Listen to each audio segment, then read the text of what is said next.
Hi there, welcome to Vic's channel. If you're new here, please subscribe before the end of the video for returning. Thank you for your love and support. I appreciate you. Viewers of Uthando Nes'thembu praised Makhumalo for being a great stepmom. Reacting to last night's episode of Uthando Nes'thembu Makhumalo won the hearts of the viewers. She's a true queen, beautiful in and out. Taking a huge responsibility raising your husband's child is something that most women find it difficult and challenging. Makhumalo loves Mpilo unconditional. Like Musa said, she has done an amazing job raising Mpilo. Ngeke ngawabona-ke amavidiyo abo ndawonye ave kukuhle ukubabona bayazwana. Ayikho into ongathi uyayicwasa laphayana kuhle uyabona ukuthi umama nendodakazi bayathandana. What an incredible woman. She has done an amazing job. Sizomncoma-ke umuntu mayenza into enhle. Ngasho ukuthi kule channel izinto ezinhle sayithanda, nemisebenzi emihle sayithanda. And she's a good example to all stepmothers ngoba ngihlele ngizwe indaba engafuni ukuthi ngiyibale. Makhumalo-ke ukhombisile kwabanye omama ukuthi kuyenzeka mawuzinikela, kuyenzeka inhliziyo mayifuna.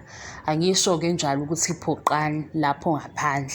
Angisho ukuthi zenzeni uMakhumalo ngoba ezinye izinto zinabantu bazo nezinto eziningi ezenzakalayo. Omunye usuke ephiwe inhliziyo enjalo.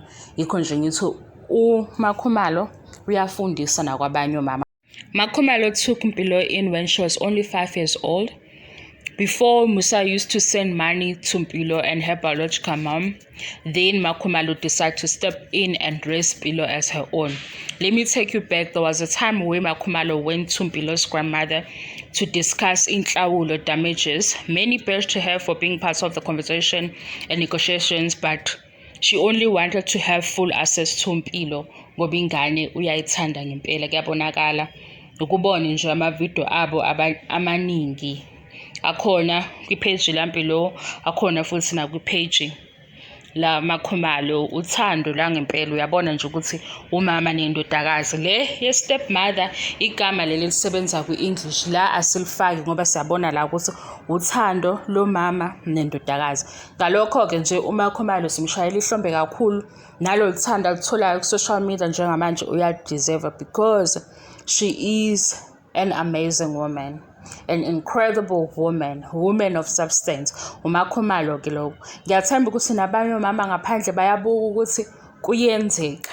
Ngayifica indoda inengane uyithanda ingane, nawe futhi ungaba nengane uthole indoda ezokuthanda nayo ingane, ngoba lento yokuthi iy'ngane zethu asiyibeke ngemuva ngoba saphoxa abazali, hayi bo, ingane izokhuluma izinto eziningi ungasakwazi ukuyiphendula ngoba wena wakhetha indoda.